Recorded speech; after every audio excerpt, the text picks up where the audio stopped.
Oh, welcome back, everyone, to Digital Hammurabi. I'm Dr. Josh, and here with me, as always, is my highly intelligent and beautiful sounding wife, Megan. Today's guest has been on our list for quite a while, and we are very, very excited to have with us on the line Dr. Stephen Cook, who is professor of Old Testament language and literature at Virginia Theological Seminary. Dr. Cook's undergraduate degree comes from Trinity College in Connecticut, and later he earned his Master's of Divinity and his PhD from Yale University. So you're dealing with a serious scholar here, folks. Before accepting a position at VTS in '96, Dr. Cook taught at Union Theological Seminary for 4 years. And among his many, many, many areas of expertise are Hebrew, Aramaic, and Ugaritic languages. And he has also written rather extensively on Ezekiel, Deuteronomy, and today's topic, apocalyptic literature. Dr. Cook, it is wonderful to have you with us today.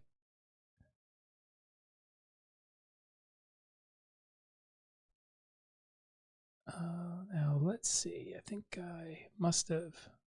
I think I must have hit the wrong button. Now I think they can hear you. There we go. Okay. Yep, I got it. I was just saying, it's an honor and a pleasure to be here, Josh. I'm delighted to join you. Thank you for inviting me. Of course, the pleasure is ours. Thank you for taking the time to do it. Well, would you just maybe take a couple of minutes and I don't know, introduce yourself to everybody and maybe talk about some of the work that you're currently doing. You don't have to take long. I'm kind of putting you on the spot here with this. Sorry about that, but you just kind of introduce yourself to everybody so they can get to know you a little. No problem at all. Hi, everybody. I'm delighted to be here to talk with you. So essentially, I'm a Bible guy. I've loved the study of the ancient Near East and the Hebrew scriptures since I was knee-high to a grasshopper. I did go to Trinity, which had a wonderful religion department, and they had a requirement that, well, it wasn't really a requirement, but they strongly recommended everybody do a language. I was kind of sick from high school of doing modern languages, so I thought I'd challenge myself, take biblical Hebrew, and it turned out to be quite a challenge. But my mentor there at Trinity was very hard, but just a wonderful, inspiring guy, and it just went from there. I went on to seminary, and actually, as of 1984, I've never left seminary. I've always, in some way, been a seminarian or a teaching fellow or assistant professor. Now I've been here at Virginia Seminary, the largest Anglican seminary in the world, we think, for almost 25 years. So I've never really come down out of the ivory tower. Well, hopefully we'll be able to translate some of that research and experience out of the ivory tower down today to some non-specialists. So I guess the big thing that I wanted to talk to you about, and Megan seemed interested in it as well. By the way, everyone, Megan is going to be monitoring the live chat. I'm sure everyone listening is very happy for that, given that I can't do two things at once. So if you do have questions, please tag her at Digital Hammurabi, and we'll try to get some of those questions in. Dr. Cook has said that he will. Sorry. No, I was just going to say, if you're listening after the fact, or if you're listening to this as a podcast and you would like to have your questions submitted for our next guest, you can listen live. If you check our calendar, digitalhammurabi.com/calendar, that has all of the dates of our scheduled live streams. So you can come into the YouTube channel, watch live, and submit your questions. And now everyone in the audience has melted because they've heard that voice. It'd be sad if it weren't true. But so what we wanted to talk about today is apocalypticism and apocalyptic literature. And this is something that I think I grew up, of course, with hearing on the radio 5 times a week, good evening, how are you tonight? Welcome to the open forum. And Dr. Cook, I don't know if you recognize my terrible impression of Harold Camping, but that's a very recent example of this idea of the end is coming. God is going to come and judge. Everybody hold fast because deliverance is nigh. And I think it's something that's on the hearts of many, and certainly on their minds. Looking around even today with something like the coronavirus, is this the final judgment? Is this the God is getting ready to break through the clouds and to come and deliver the faithful and bring judgment in the apocalypse? So, Dr. Cook for has. sure. Oh, I remember the camping stuff. I mean, all the stuff in California with people selling everything. He was sure he had deciphered the signs of the impending end. Wasn't it 1994 at first? It was, yeah. 2011. 2011. And then went from, what was it, May?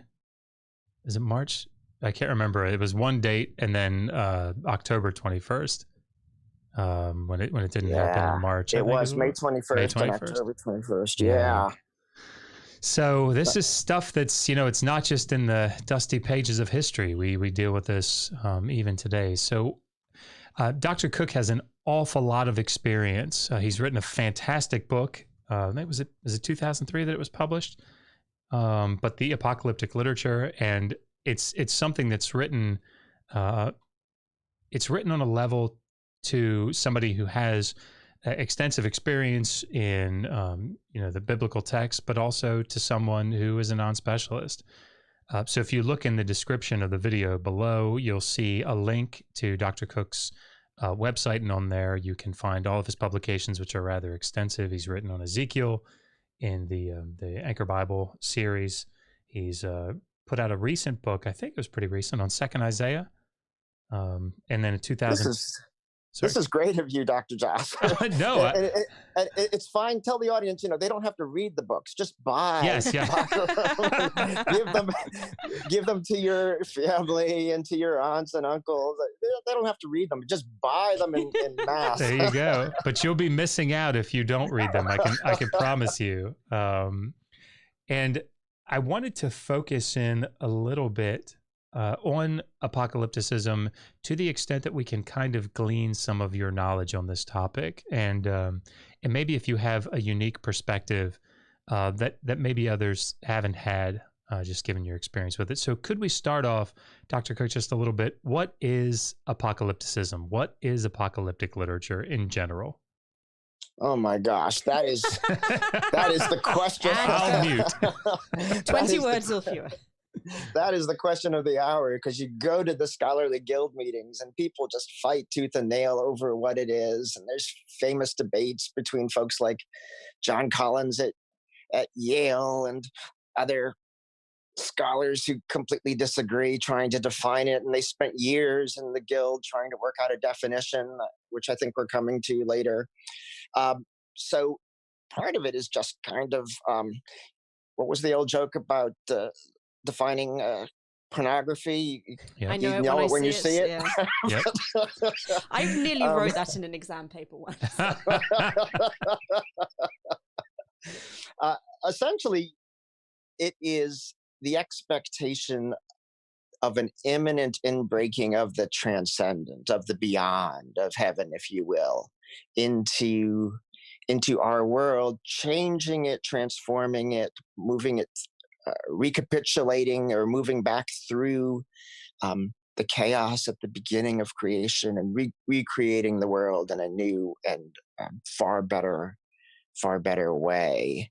So there's typically elements of an imminent cataclysm, but also definite elements of a sort of a dualism or a binary opposition between competing forces of good and evil, or clean and unclean, and so forth, that need to get reconciled as the culmination of history arrives and God's reign begins. So that's kind of what's going on. It's the sort of stuff that your average person on the street only vaguely knows the cataclysm part. The idea of an asteroid hitting the Earth, or of the coronavirus spreading and killing everyone. That's typically the idea, but actually in biblical apocalyptic, it's much more hopeful and joyful. So yeah. That's fantastic. Thank you. So with all of that in mind, can you give us some maybe modern examples of apocalypticism? Yes, well, they're all around us, and they take different forms. Some of them, like the one Dr. Josh was mentioning, are kind of fringe movements, and people get all worked up about them, and kind of many mainstream people, um, especially after the predictions fail to happen, uh, kind of look down on them. So Harold Camping, as we mentioned, but also in different cultures, there was, well, many people in this country may remember the Mayan uh, calendar explosion of interest in 2012. Yeah. That contended that the whole of the cosmos was about to recycle and major change was coming. But another one, and that was proved wrong, of course. We are indeed all still here.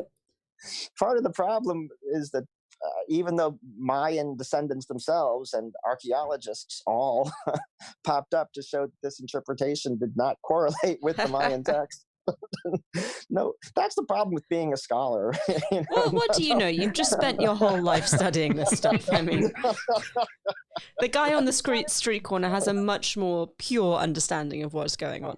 Because they've broke the code. Exactly. That has eluded scholars for generations. So. I mean, the scholars didn't even realize there was a code. So really, that's right. Just behind on all fronts. And I've been thinking, I don't know if you've heard of them, but there is a group called the I don't remember. There's something of the Lord Rael, and I think they're down in Mexico at the moment. But they were on Facebook. You know, they seemingly fairly influential, and I engaged with them a little bit to try to understand what it was that they were saying. But essentially, it's a hybrid of modern day Christianity and ancient Sumerian Mesopotamian religion. Wow. Yeah. And without going into a lot of perhaps boring detail about it, essentially Enlil and Moses and Jesus, and now this guy who's a guy in the movement, they are all bearing they're reincarnations essentially of the Logos. And what's interesting about it is they use gematria quite a bit, and there's actually a program that was designed by a rabbi, and a software program, and I bought it. Which maybe that was their ultimate goal. The whole religion was, trying to get you to buy this software program. But wow, they run those searches in the Hebrew text without spaces, and you find different words going different directions, and so there was a very well known book a decade ago, the Bible Code. Yeah, that's right. And in all honesty, it's hard for scholars to really react to those books because it's so different from all of our training. We're trained in philology and ancient languages and exegetical methods and hermeneutics, but we're not trained in coding and decoding. Yeah. So it really took an expert in ciphering and coding to show that this sort of technique just doesn't work, and you can do the same thing on Shakespeare and get the same kind of messages. But I mean, scholars, my approach was far more simplistic. I just searched for myself, and found that actually I was also the Messiah. Okay. Yeah. So, it led me down. It was quite a shock to me as his wife and mother of his children. It's hard to live with the Messiah. It is. Oh gosh. But I think this sort of leads into problems, at least in this case, with this idea of coding. It's something that I run into, and I know Megan runs into, and I'm absolutely sure that you run into it. It's seeing this sort of the mysterious, the secret. I don't want to say the Gnostic, because that has certain connotations, but that you have to be able to see beyond what is literal. And this is a problem, I think, with people when they come to apocalyptic literature, because it's trying to decipher in very literal ways, very concrete ways, these images, these symbols, and then trying to apply them to a particular moment, a particular scene. And I know we're going to talk about that here in a couple of minutes, but I just feel like this is something that's these types of encoding things are used to facilitate, I guess, that type of approach to a text. Yeah, and when you think about it, it actually, even though those doing it probably view themselves as quite sophisticated and ingenious, it actually has the effect of sort of flattening Mm. or domesticating the text, because it reduces the text to a simple mathematical formula with one answer. And the texts are so much more vibrant and multi-layered and polyvalent. When you think about scriptural texts in particular, they spoke to an ancient audience, but they continued to speak to church and synagogue as church and synagogue developed and grew, and they continued to be of immense influence and power to many of us today. So to reduce them in any way to simply a puzzle to be decoded is just so unfair to the text. So that's one of my main problems with the decoding approach. Yeah, you said in your book on page 63, and I typed this quote out because I thought it was actually particularly meaningful, and it seems appropriate here. Literalism typically means an uncritical submission to the biblical text, which may deaden the imagination and perpetuate outmoded, injurious aspects of the text's original idiom. It generally entails a flat-footed reading, which views apocalyptic literature in one-dimensional terms. A search for the Bible's literal sense is different. It sees apocalyptic texts as symbolically rich, inspired literature that invigorates the imagination, offering readers new orientation and resolve about the life of faith. And I'd like you to unpack that a little bit, and we can do it later if it fits better later. But I just think this reading it, the difference between literalism and what you're referring to as the literal sense, I think is actually pretty important to the thesis of your book.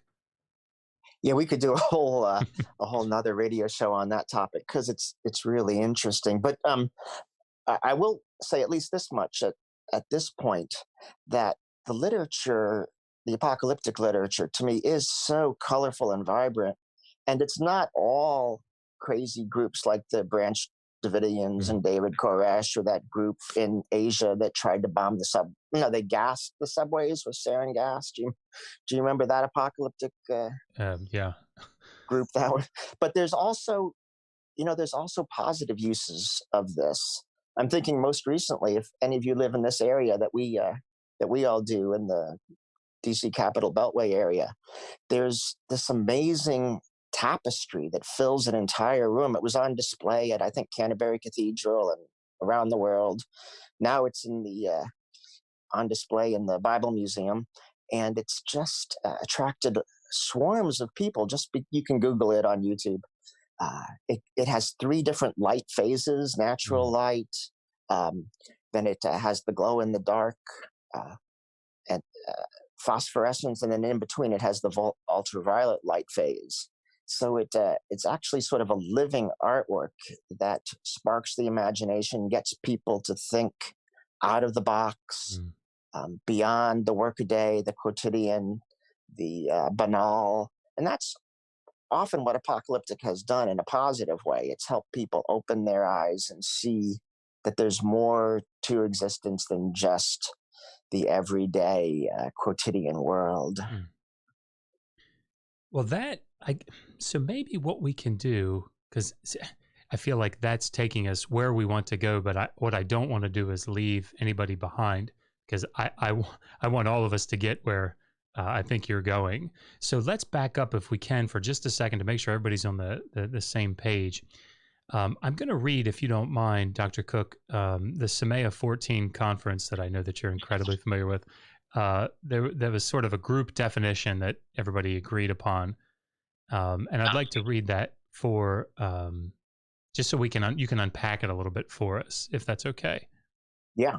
So an apocalypse is defined as, quote, a genre of revelatory literature with a narrative framework in which a revelation is mediated by an otherworldly being to a human recipient, disclosing a transcendent reality, which is both temporal, insofar as it envisages eschatological salvation, and spatial, insofar as it involves another supernatural world. So could you unpack that just a little bit for us? What are the key things that we would want to take away from that? And how does that help us at least get closer to understanding what are and are not apocalyptic texts? Right. So this, I'm really glad that you quoted this, because this definition, it took a long time for scholars to work out, and they had everybody and their brother and sister working on this at the Society of Biblical Literature. And there's both conservative scholars and liberal scholars working on it, and it's a fairly good definition as it goes, and almost every book on apocalyptic cites it. But there are some issues. As a matter of fact, I was giving a public talk with Ben Witherington from Asbury on apocalyptic recently, and he cited this definition. He was, if anyone that reads evangelical New Testament scholarship, they probably know Ben Witherington, but he was quoting this very definition as sort of gospel, sort of gospel truth. It's so widely accepted. This talk, by the way, this is a tangent, but we were talking about apocalyptic, and we had Ben Witherington on one side, who's a Wesleyan and then Methodist, and then on the other side we had two scholars, including Denise Dombrowski Hopkins, an Old Testament Hebrew Bible scholar from Wesley, who are on the more Wesley Seminary, on the more radical end of theology, and it was quite explosive. I mean, they were up on stage, kind of the two spectrums of Methodism, battling it out, wow. And I was trying to mediate between the two. I mean, apocalyptic can really cause some fights and some disagreements. But what I will say about the definition that you quoted is that it's very helpful in a number of ways. It captures the idea of a narrative framework, so that history is viewed not just in any sort of timeless way, but taken seriously. It talks about a mediation. That's often the case because human beings have such a hard time grasping and or imagining the transcendent sphere, the otherness of heaven, that mediation is required. Transcendent reality, that speaks to the dualism that I mentioned. There's the earthly and the heavenly, the evil and the good, the clean and the unclean, and so forth. Life versus death, all of those dualisms. And then eschatological salvation with the inbreaking of a supernatural world. So that's also a big deal. We talked about how apocalyptic typically understands a history unable to achieve within itself any sort of final salvation, peace, shalom, and so the inbreaking of another reality required to set things right. So all of that works. The problem is that although this definition captures very well the sort of full-blown mainstream apocalyptic texts such as Daniel and Revelation and Enoch and so forth that arose in the Greco-Roman era, it doesn't work very well for capturing, let's say, figures like John the Baptist or Jesus or Paul, who also seem to have had a very apocalyptic message, which with many of these features, but you couldn't say, for example, neither John the Baptist nor Jesus seem to have written a narrative that we can find anywhere, nor do we see in them an otherworldly mediating angel figure. So if you press this definition too far, it leaves out a lot. And some people would just come along and say, well, they should be left out. John the Baptist, Paul, and Jesus weren't really apocalyptic. So that's where the scholarly arguments start, and people take sides and fight. I think this sort of thing, I'm teaching through Hebrew now on the YouTube channel, and we just finished a lesson on, I just did the lesson on nouns and plurals, and just like anybody that learns any language, you say, here's generally what works, right? Generally, you're going to see in a masculine plural, im. in a feminine plural oat. But, you know, and I kind of look at definitions like this in a similar way. It's a good swipe. It's going to cover a lot.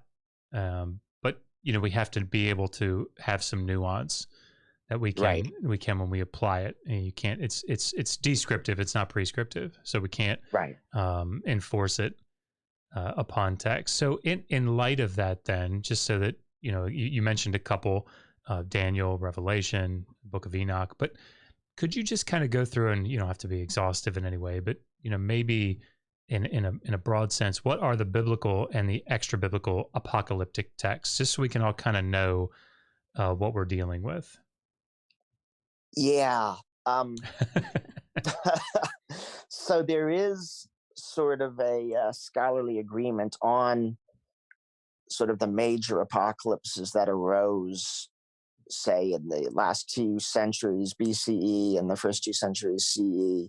The only 2 that are really within the Protestant canon would be Daniel in the Hebrew Bible and Revelation in the New Testament.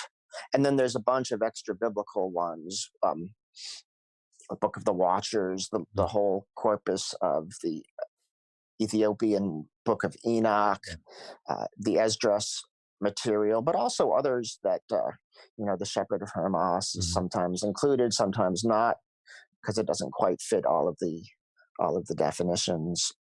I won't give you the whole list, but within the biblical text itself, then there are these other, I think, a lot of other things that fall into the category of apocalyptic literature, even though they don't meet the formal definition of an apocalypse per se. So then we begin to argue about, well, there's the genre apocalypse, but then there's a broader sort of macro genre that includes apocalyptic thinking, apocalyptic eschatology. That maybe the social dimension is important too, because we once you acknowledge, and this has been a problem with this definition as well, once you acknowledge cross-culturally that we can begin as social scientists to describe the parameters of the sorts of groups that have these types of literatures, then we can begin to see those types of groups behind writings in the Old and New Testament. We can begin to say, okay, you know, John the Baptist had affinities with the Dead Sea Scroll Qumran community, and there was an apocalyptic group, so scientists call it a millennial group, that supported this type of understanding and worldview, sheltering cosmic canopy. By the same token, a group like an early prophet like Joel would have had a community of fellow priests within the Jerusalem temple that supported his apocalyptic thinking, a millennial support group. So if you think that way and include those types of groups, then the Bible would have much more apocalyptic. It would have the book of Joel, parts of Isaiah, parts of Zechariah, maybe the whole book of Zechariah, Malachi, Haggai to some extent, and in the New Testament, much of what Jesus proclaimed, but also definitely letters of Paul, particularly things like Thessalonians, where he's talking about the resurrection and how it's coming very quickly, and comforting people in the church at Thessalonica that even though family members have died, church members have died, that there'll be this great reunion. And here you get controversial ideas like rapture coming in that have, you know, hit the world by storm and are still very popular. Thinking of the Left Behind series, you know, sort of entered mainstream American culture. Yeah, I mean, and I think that, so that everybody's kind of clear, when you talk about Jesus being an apocalypticist, could you maybe give an example? And you started to talk about it a little bit with Paul, you know, like 1 Thessalonians 4, but what sorts of things sort of tip you off, particularly about Jesus, that you would say he's an apocalyptic preacher or apocalyptic teacher? What leads you down that road? So this is another hot button hot button topic. We should do another podcast on this because it really is quite a debate. And my seminarians here at Virginia Seminary are quite divided about it, and sometimes quite shocked to even begin a discussion about it. And I think within the scholarly guild, I remember having a discussion with Marcus Borg when he was still alive. He did not believe Jesus was an apocalyptic prophet. So the Jesus movement folks,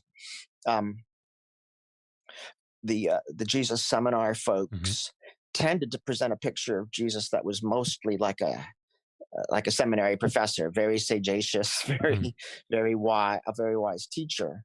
But then a more traditional approach has understood Jesus as really announcing the reign of God and announcing that many things would be upset and overturned.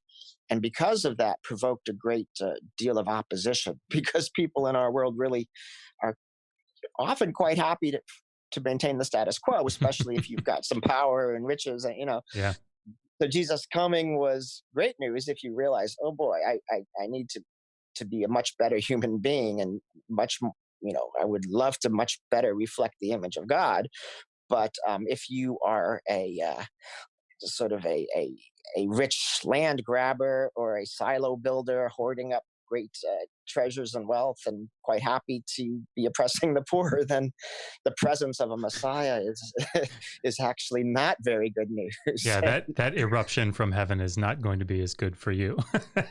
Exactly. Yeah. So, and this was known in the Hebrew Bible as well. The Emmanuel prophecies in Isaiah are good examples. God with us is perhaps good news for some, but also it can mean, Isaiah talked about God with us, meaning the Assyrians flooding into the land and the waters of chaos rising up to the neck, and people barely being able to escape with their lives. So that's what we mean when we talk about Jesus as bearing an apocalyptic message or having being an apocalyptic prophet. And it's easy to miss because Jesus often spoke in parables and told stories. And they're so easy to psychologize those, or to sort of make them about internal conflict rather than society and history. So when Jesus talks about the foolish man building a house on the sand and the wise person building a house on the rock and the floods smashing the house on the sand, people tend to think, well, that's a story about an individual's life and fate. But if you think about it in terms of what's happening in the world and a great flood of chaos coming in and overturning everything, and some people make it through and others lifestyles will not allow any sort of moving through the recapitulation, then you begin to see, okay, these parables and stories and illustrations can have a much different reading than you typically hear from the pulpit. Yeah. I always took that one as, good construction practices, but, it's probably not looking deep enough. That's a flat-footed reading. Yes, indeed. Yes, indeed. That is literalism. Oh, gosh. Well, let me, if I could, because there are two places then I want to go. One is to kind of talk about maybe what is maybe not more agreed upon, but maybe so, looking at something like the book of Daniel, that when you think about, the Hebrew Bible and an apocalyptic text, Daniel's sort of the one that comes up. But then I'd like to, as you mentioned, some of the earlier texts, the prophetic texts, and the apocalyptic, at least hints that we get at them. If you wouldn't mind talking a little bit about that. So if I could, let's start with Daniel. I want to read a quote again from your book on page 124. You said, "The earlier portions of the Daniel collection, the tales of suspense and intrigue at court in Daniel 1-6, come from later Persian and early Hellenistic times. Perhaps these tales were assembled between 350 and 200 BCE. It is difficult to be more precise than that. What is clear is that part of Daniel originated long after the period it portrays." So you may think, why in the world would I possibly pick that to read? And for our audience, I just recently did a seemingly very long, it seemed very long for me, series on the dating of the book of Daniel. And I think people had this idea that I'm anti-Bible, I'm anti-God, and that's why I'm writing something like a book. I mean, doing videos on the late dating of Daniel, and that's certainly not the case here. I think in order to understand the correct context, social setting of an apocalyptic text, we really do have to start with when the book was assembled, when the book was put together. So, would you mind talking about this, and then you go on to talk about the setting of the later visions? Could you maybe talk a bit about the time of composition and why it is significant for a proper understanding of the text? Yeah. So Daniel is one of the hotbed controversial books. I'm not surprised that you ran into trouble talking about it. It's one of the flashpoints with the rise of modernist interpretation. Another one besides Daniel was whether Moses wrote the Pentateuch. Another big flashpoint was whether King David wrote the Psalms. So those are all hot button topics. And even today in my own seminary classes, and this is a mainstream Episcopal seminary, there's still flashpoints for folks. And the book of Isaiah as well. Yes, the book of Isaiah is the third major one, perhaps the most.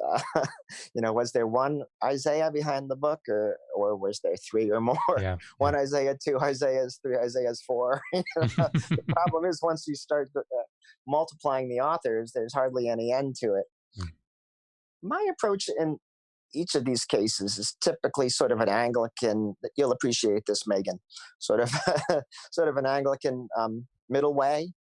I try to see the truth on both sides, and to not necessarily get into the debate itself, but to try to see how we can read this literature with respect for what it's doing.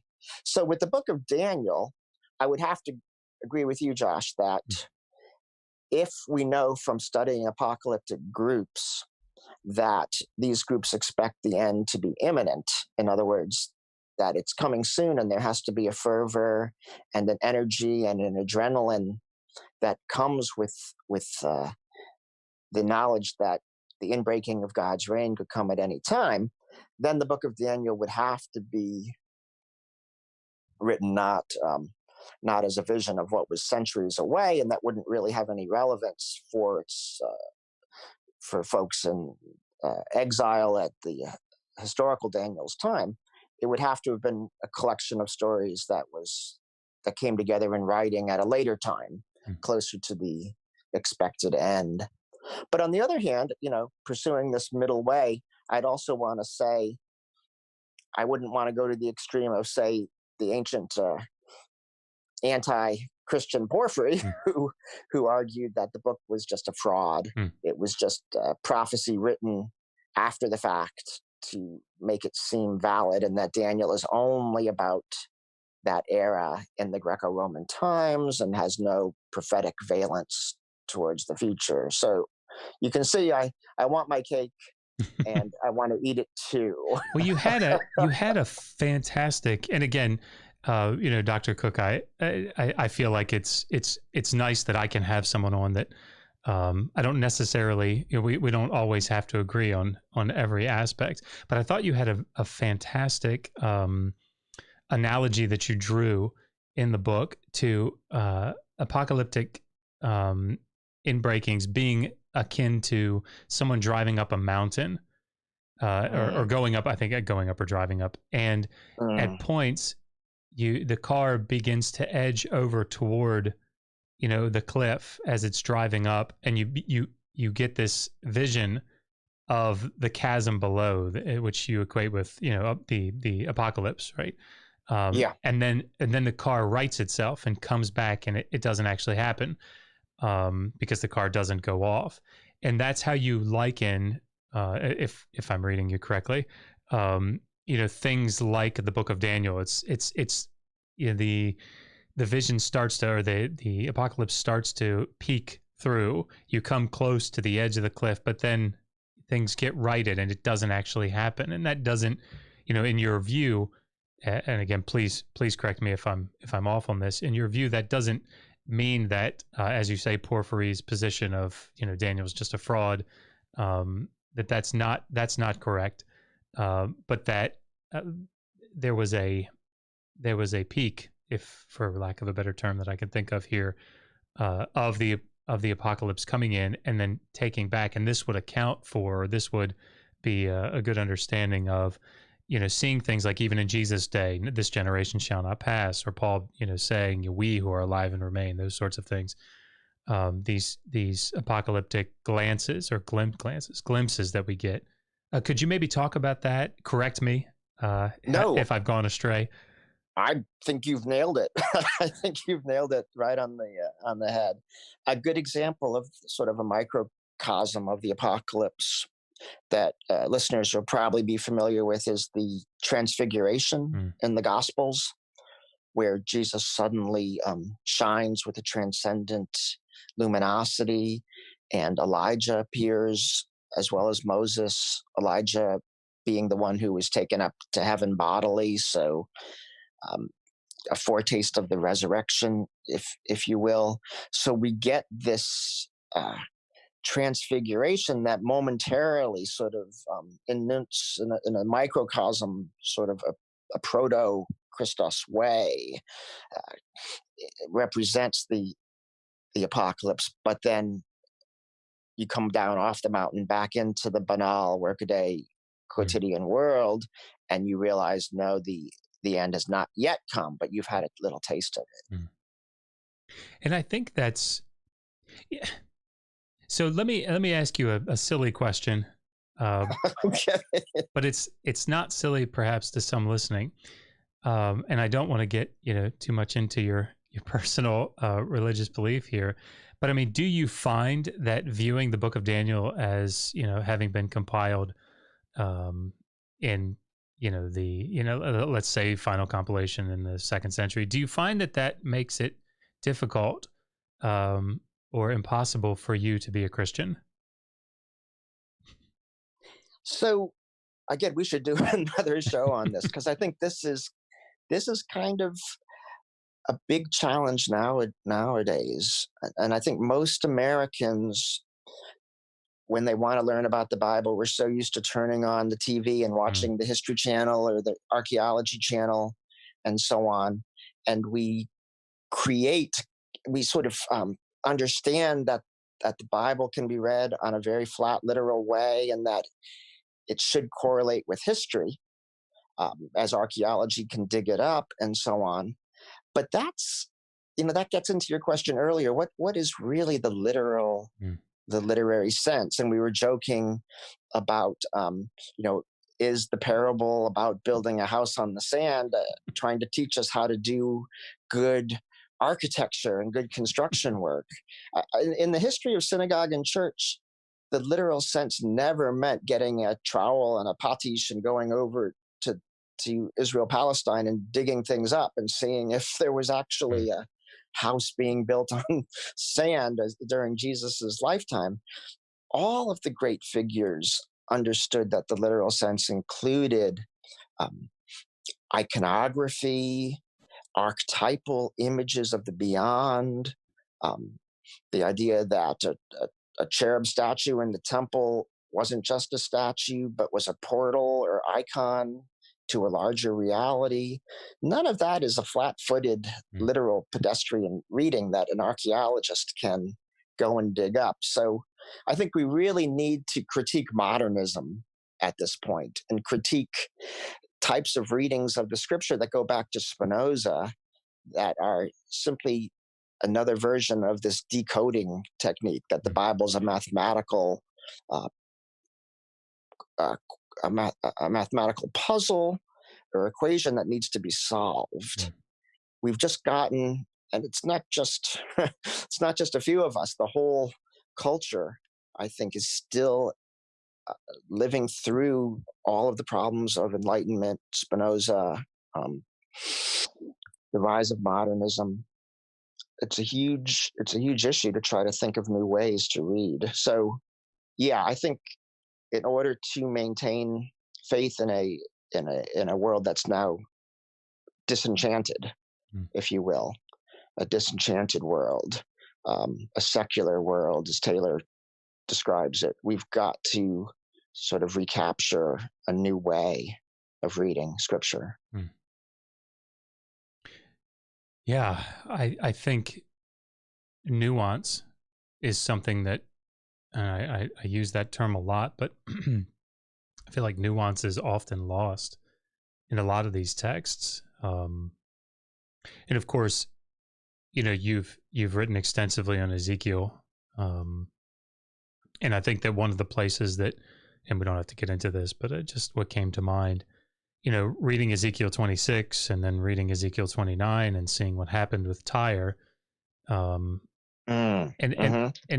that could be very problematic, I think, in a way that's unnecessary for the Christian faith. And of course, there are positions that people take that sort of, try to make sense of, I think it's Robert Chisholm, makes the argument that, you have contingent prophecy. And so, that's what's happened. Somehow the king of Tyre has repented, and that's why Nebuchadnezzar was, rebuffed. I think that's a step in the right direction, in my opinion, trying to let the text say what it says. Right. But I mean, just to help your readers out, what he's talking about is that Ezekiel actually includes a prophecy against Tyre, and then a few chapters later, God essentially admits in a new prophecy that the old one didn't come true, and that God's going to do something different. And so, for some, that's just, whoa, what? Yeah. Can God be wrong? But then I think got to say, well, also, whoa, Ezekiel's being completely honest. Yeah, why leave that one in there? why did you leave Don't you have an eraser? So I remember Moshe Greenberg, the famous Jewish scholar of Ezekiel, talking about this. And it's like, yeah, this is it. As problematic and as strange as this is, it really says something about Ezekiel's own honesty and about the authority of these words, even almost within Ezekiel's lifetime. That if God said something, even if it doesn't come true, that doesn't mean you throw it out. Yeah. You wrestle with it, you deal with it, you try to figure out what's going on. Yeah, I think having that, that ability to have nuance, to allow for nuance, is just so critical. Whatever way that you come to the text, when we read through, Megan has written a bunch for her dissertation on Mesopotamian royal inscriptions from the third and early second millennia, and allowing for nuance there. Like if we. Trying to understand what is it that, of course, Sennacherib will be much later, but what is it that 🀭is talking about in these royal inscriptions? What is it that 𝀭Support is doing? If we try to read these things, 14 battles in one day, and they made him God. What if you read that, as you say, flat-footed? On a literalist sense, then it becomes problematic because, well, wait a minute, is that really what happened? Did the people really, clamor for the gods to deify him? No, I mean, probably not.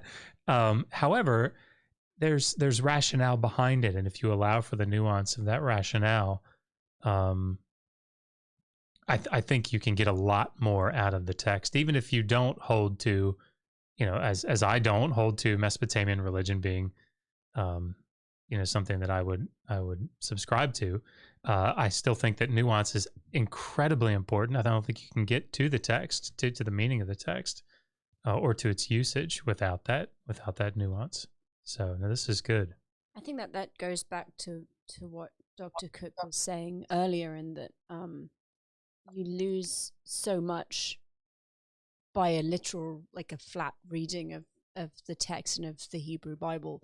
There's a lot more, it's a lot more interesting if you allow for creativity and for imagination to come through into it, rather than just assessing whether something is historically true or not. Right. Well, let me ask you this, and I know we're coming up on an hour, but I did want to ask you one more question because I find it so fascinating. and I think the listeners will as well. Sorry, before you ask that question, I'm just going to remind people, if you're watching live or listening live, if you have a question for Dr. Cook, please put it in the side chat and tag me at Digital Hammurabi. We're going to be asking those questions in a couple of minutes. And if you are listening after the fact and would like to bring questions for our next live stream guest, you can check the schedule. It's digitalhammurabi.com/calendar. So let me ask you this. When reading through the book, and by the way, just for everybody listening, I really do, this isn't just some sort of a shameless plug for Dr. Cook. I really do recommend that you pick up the apocalyptic literature. It is a 2003 Abington Press publication. It's in the Interpreting Biblical Text series, but he goes through the apocalyptic texts that are in the Bible. So he has a discussion about early apocalyptic texts. Chapter 6 is about the book of Daniel. 7 is apocalypticism and Jesus, and so on. So book of Revelation is dealt with. It's excellent. It really, really is, to kind of go through and get a nuanced approach. But if we could for a second talk about these earliest biblical examples of apocalyptic literature, or this proto-apocalyptic that's in the prophets. So you discussed the different types of priests in the Hebrew Bible and the significance of distinguishing them. And I thought that was actually really important and something that I didn't think of. Can you explain the different types of priests? And again, just briefly, but also why it's important to identify them and keep them in mind when reading through these early examples in the prophets. Well, let me just first say thank you so much for your kind words about my book. I really deeply appreciate it.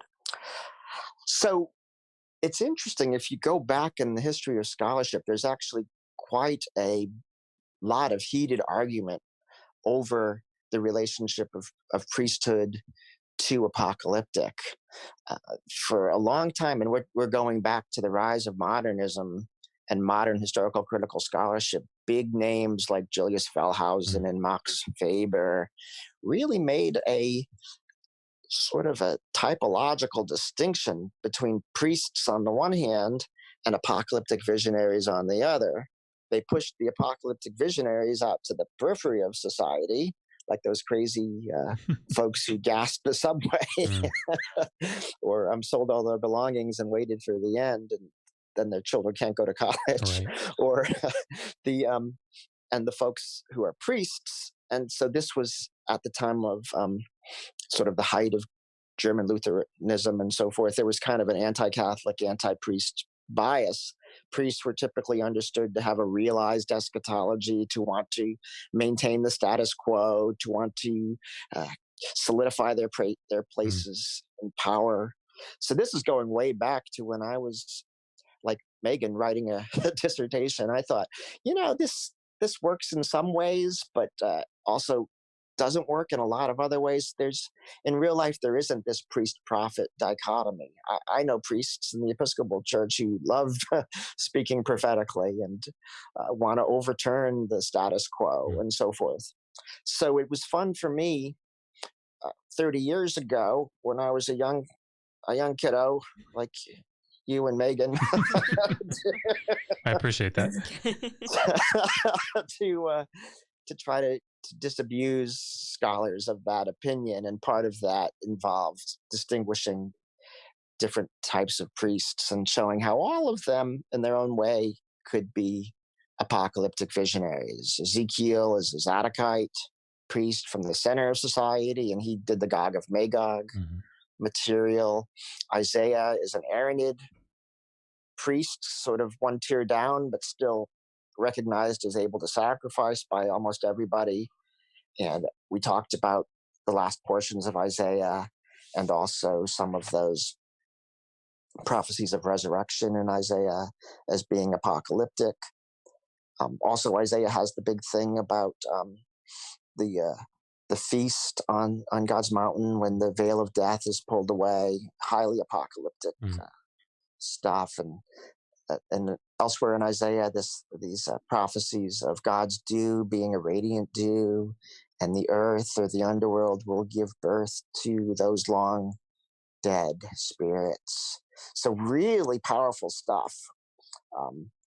And folks like John Levinson at Harvard have pointed out that because of texts like these in Isaiah, it's very difficult for people to argue that there's no resurrection in the Hebrew Bible. And resurrection, of course, is highly apocalyptic notion. And then you have, again, the third type of priest would be the Levitical priests, and they were oftentimes in Israel's history they had less power, but they also were able to produce apocalyptic writings. A big example of that is Malachi, who talks about John the Baptist, well, not John the Baptist, but talks about Elijah coming back bodily as a forerunner of the new age, the new millennium. If someone were interested in getting, I always try to recommend easy to use, easy to understand resources to try to get maybe a little more in depth into the different types of priests and understanding maybe the history when we think about how the biblical text was put together, how it might affect that. Do you have something that you would recommend, maybe at an introductory level? I can link it in the description of the video. If you Your questions are so good. The market and so desperately needs a book like that. Maybe you and I can get together and write it. I think it's going to be more you writing it, but I don't remember. Do you discuss it in your, again, shameless plug, but in the Anchor Yale Bible series, right? Dr. Cook wrote Ezekiel 38 to 48, and I remember consuming it when I first got it. Do you discuss, I don't remember though, do you discuss the different types of priests? Well, so we should have another one of these live streams about Ezekiel, because it's just, my goodness, that book is so interesting with the flying wheels and the bones coming alive in the valley. And so I had to discuss the priesthood somewhat, because there's a big debate in scholarship in the Guild. People get really hot under the collar now about topics like whether Ezekiel was a Zadokite priest or not, whether the Zadokites were a late invention. There's whole books, dissertations written on missing priests, that this whole idea of a Zadokite priesthood is kind of a late product of Hellenistic imagination. And so I did have to spend quite a while in the book, because I think it is important for a number of reasons, and I don't want to bore your readers, but if Ezekiel is a Zadokite priest, that would explain why there's so many connections with Leviticus and the so-called holiness school theology of the Pentateuch. All sorts of things come together in an amazing way once you begin dividing up these priests. But I should also say that I have to constantly fight about this with my fellow scholars who think I'm just going out on a limb making these kinds of arguments. And I say, I made it so clear in my book. It's such a good argument. Why can't you just accept what I'm saying? Just let me have this one. Right. But no. So that's excellent. I know when I wrote my dissertation, I remember drawing some conclusions, and I guess I always assume that I'm wrong when I write things, and maybe that makes me a better scholar because I don't talk as much. I'm not sure, but I always assume that I'm wrong when I write things. So I use the word seems, it appears, perhaps. Yes. And I feel like it's throughout my dissertation, those words, because I talk about. Well, that's scholarly ease. But I mean, I have to tell you something funny. I've been in numerous psychotherapy sessions where the therapist says, "Why do you keep using perhaps and hedging everything when you're trying to get along with your wife. And you don't understand. Scholars always, Right. always talk. We have our advisors' heads, hovering behind our We never shoulders. say anything definitively because we know someone's going to come along and critique us. Yep. Unless they can prove it beyond a shadow of a doubt. Oh, And this gosh. is history, It's so I so can't. true. So I'm going to true. hedge it. Oh, gosh. Well, I'm going to stop asking questions because I've had my turn. And Megan, please, if there are questions from the audience and Dr. Cook, if you're excited to answer them, I think this will be fun. So we actually only have two. The audience has been surprisingly quiet today. Captivated is probably the word. They've been very interested. And Dr. Cook, we've had several people say that you should definitely come back. So I'm afraid you're now legally obligated. Yes. We didn't mention this before, but you are legally obligated to come back and talk to us about Ezekiel. So for the first question is, I think a little tongue-in-cheek given the current situation in the world. Will the 4 horsemen have masks on when they arrive? I guess so. I think, but if they are smart, then yes. If there's enough, I think Amazon has sold out. I understand the best way to make them at home is using vacuum cleaner bags because the virus particles are so small they can slip through a handkerchief. So interesting. Yeah. So there you have it, people. If you need to make your own own masks, use vacuum cleaner bags. And if the 4 horsemen are listening and they can't find some on Amazon, that's how you do it. They can make their own. And the last question, what modalities may a layman use to introduce nuance to their reading of ancient texts in general and apocalyptic literature specifically? That's a wonderful question. And you two may have some really good answers to that as well. But I think one thing that I do in class that people sort of like is I begin to talk about, much of prophecy, certainly much of Isaiah, for example, is beautiful poetry. And when people hear poems, I think they're more, when they understand that they're hearing a poem, which we don't often because biblical poetry doesn't have the sort of rhyme and meter that we're used to. But when we realize it's poetry and we start to slow down and read the text a lot more carefully than we typically do in a sermon or in a Bible study, but really spend our time looking at the parallelism and choice of words, then people start to realize, oh, this is a poem. It's rich, it's deep, it's vibrant, it's multi-layered. So I typically try to push students to do more with art, showing images and great artworks, do more with music, how different biblical texts have been set to music, do more with a real discussion of the poetic beauty.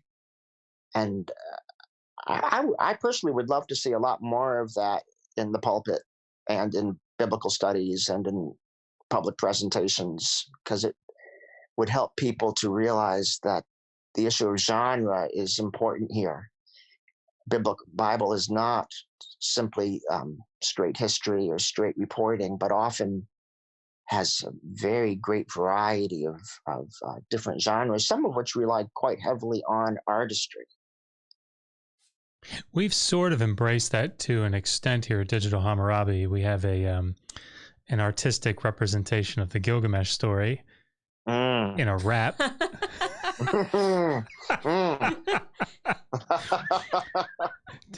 I shouldn't say that through so much laughter because, it really is a tremendous work of art.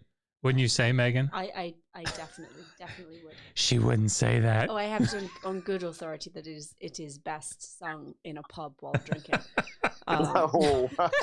We learned shortly after Josh released it, actually, that there's a group of archaeology students in the UK who sing it when they go to the pub, which I think is possibly the greatest compliment we could ever receive. If you haven't heard it, now, Dr. I imagine you watch MTV, or VH1. I don't even know if those are channels still, but you know, I'm sure that you've heard it on the radio many, many times, which is probably, you know, you heard my voice and you thought, man, it sounds so familiar. I wonder if he's that Gilgamesh rap guy.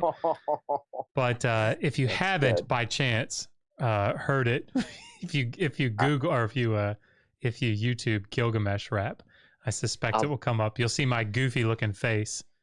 I'll definitely share it with my seminarians. Absolutely.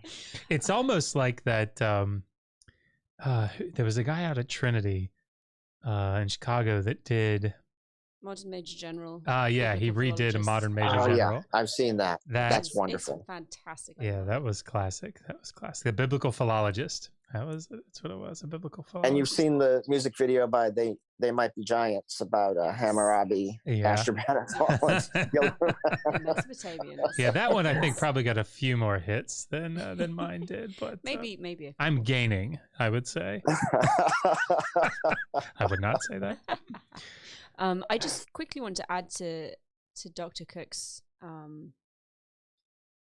answer to that previous question, more of an agreement than anything else. Genre, being aware of, especially if you're reading historical texts, being aware of the context in which they were written, I think really does help your understanding massively of exactly what's going on, and kind of just the atmosphere in which things were written.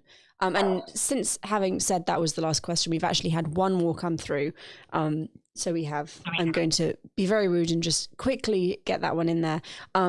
Tim Smith is asking whether Dr. Cook has worked with Dr. Christine Hayes, and if so, what he thinks of her lectures. Yes, she's an excellent lecturer at Yale, and she's on YouTube, so you can really take her course on the Hebrew Bible through YouTube. I have met her, but I haven't worked with her closely. I'd love to, but I guess right now we're all sort of everyone's working on the internet. Working on the internet for the foreseeable future. We're all learning to Zoom and Skype and use Crowdcast, and it's a learning curve for many. But yeah, I think in general, what you find in academia nowadays is kind of either a very conservative approach or a very historically critical, analytical approach, and it's kind of hard to find a middle way between all of that. So I like listening to everything, but I take it all with a grain of salt. You know, it's you're bound to never get the whole truth from any one professor. And that's, I think, what makes this such a lifelong journey. Is, you know, if we could answer all the questions right up front, we'd all be out of jobs, I would imagine. So, well, I wanted to thank you, Dr. Cook, for taking the time to come on and to speak with us today. And really, thanks to all of you who are listening in the audience for participating in the discussion with your questions and your comments. Please be sure to like the video and subscribe to our channel, and go down in the video description and check out Dr. Cook's website. And is your blog linked on the website as well? Yeah. Beautiful. And Facebook page and YouTube channel. Go in there, everybody, and subscribe. And buy those books. I mean it. Because he's going to be checking up on you later. Because there's also another book that came out recently on Old Testament slavery. I can't remember the author's name though, but Handsome Devil. Was it me? It might have been me that wrote. Yeah, maybe it was me. Nice. Yeah. So. But thank you so much for coming on. And thanks for having me. Thank you very much. It's a real pleasure. Well, thank you, everyone. And until next time, resist poor scholarship. Always ask, how do you know that? Bye, everybody.